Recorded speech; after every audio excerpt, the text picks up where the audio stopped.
Satoru Gojo hardly matters anymore. What's up, guys? I'm Pencil. You're here to do a quick discussion on Gojo. And, I'm gonna say his ending, but I feel like we've already had the discussion about his ending.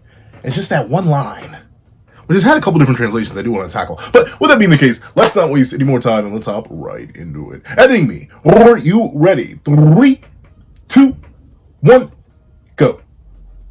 What's up, guys? That guy with a pencil here. Fun fact, I move into have it on me and keep it on me at all times. And another fun fact, this line, when it was initially translated, it kind of confused me. And then when it got translated again, it confused me. In the officials, Gojo specifically says, that would have been fine, but how should I put this? Satoru Gojo hardly matters now.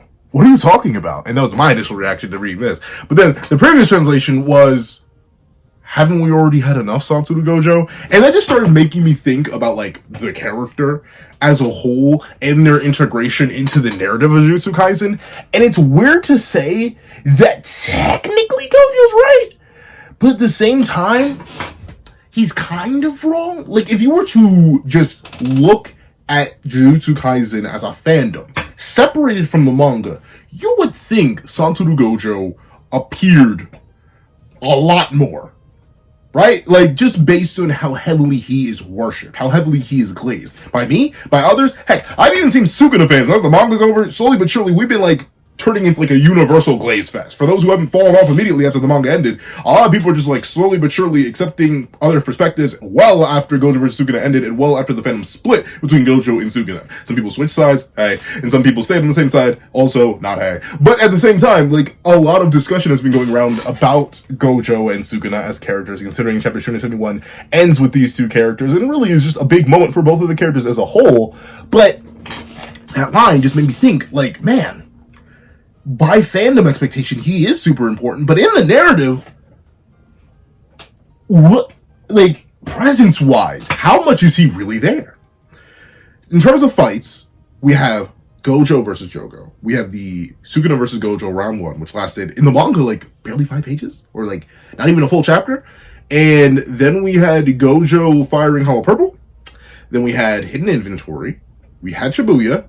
Then he gets sealed for half the manga, mind you, comes back, has 13 chapters of relevance, admittedly, and then dies.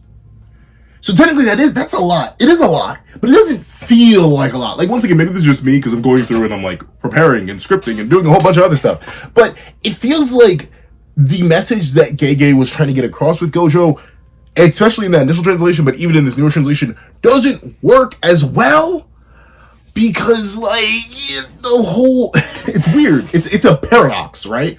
I was going to say an oxymoron, but I say it's more so a paradox. Where Satoru Gojo hardly matters anymore in terms of, the active narrative by the point of Chapter 271 is a no and a no.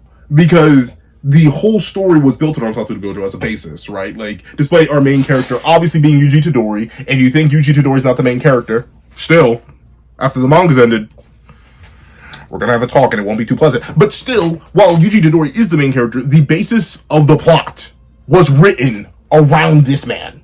Obviously, towards the end, once he died, it was more so written around Sukuna and his contributions with Itadori as a character. But still, a majority of the plot is built around Gojo. But at the same time, despite a majority of the plot being built around Gojo, a majority of the plot being built around Gojo is how to avoid Gojo, how to remove Gojo, how to stop Gojo, because the entire plot is built around him.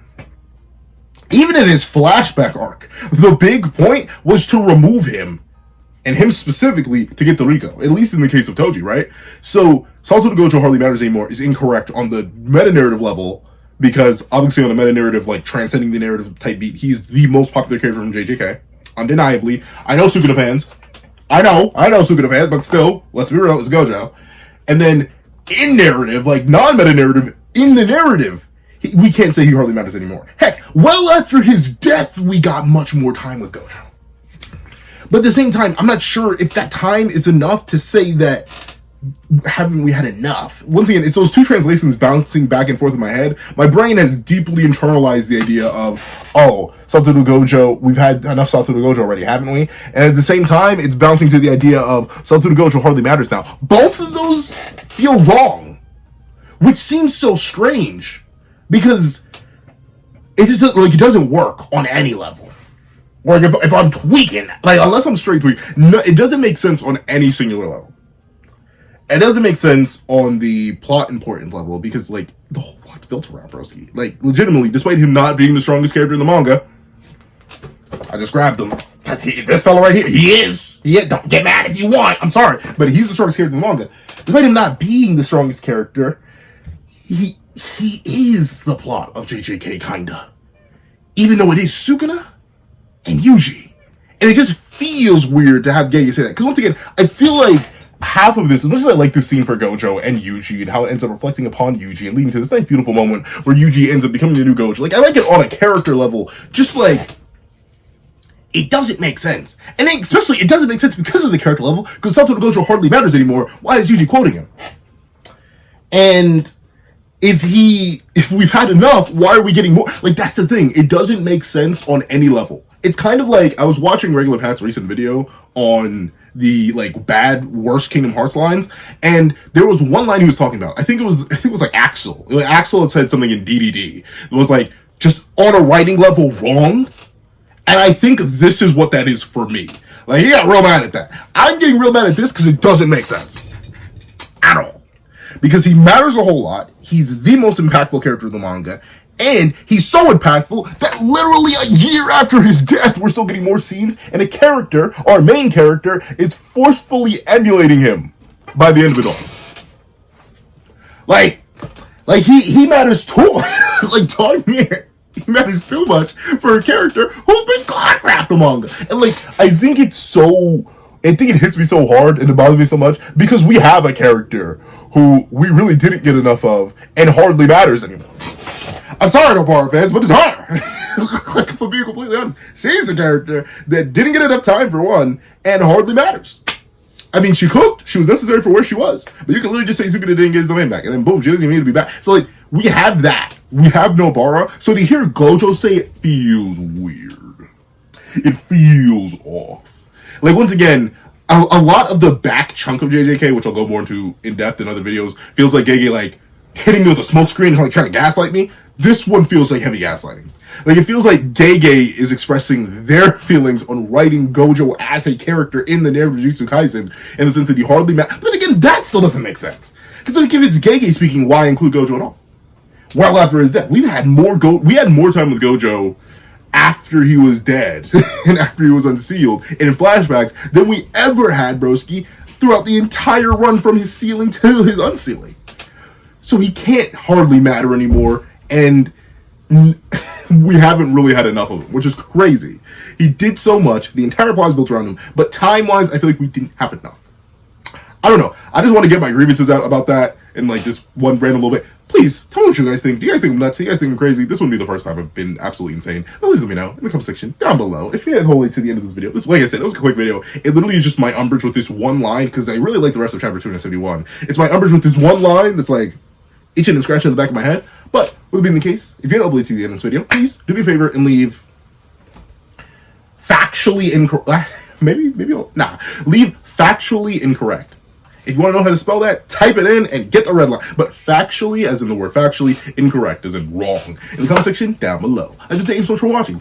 Please remember to leave a like, share, comment, and subscribe. And make sure you hit that little notification bell so you don't miss out on any videos that come to the channel. Also, I do have a page down below where you can support me for as low as $1. These things like exclusive videos, early content, and more. You also now become a member of the channel for as low as $3 a month to get the same perks and more. Those perks include the live reactions to every the series I review, I have free variations of all my videos, and becoming a $25 patron or a $25 member. You can order whatever video you want. Also, I do have a link to my Ko-Fi and down below. You can drop 5 beans for a short video, 25 beans for a long video, or any of these at all. Any support is always greatly appreciated. Now, I'd like to thank you so much for watching once again, and I hope you guys have a wonderful day. This is That Other Pencil, writing off.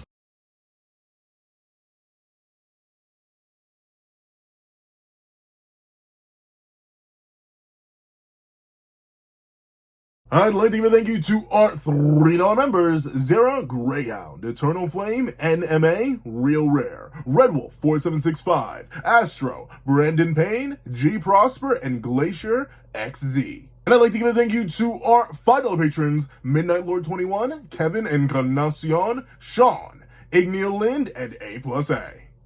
And I'd like to give a thank you to our $7 members, Fine and Austin Wimberly, A Uchiha, along with Yuki Ally. And I'd like to give a big ol' thank you to our $10 members, Robbie Uchiha, Jay Warrior, and AZ Void.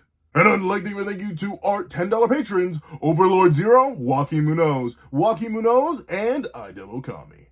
And I'd like to give a final, giga, legendary, superhuman, beyond the bounds of reality thank you to our That Guy with a Pencil tier patron. Okay. Calvin Elder.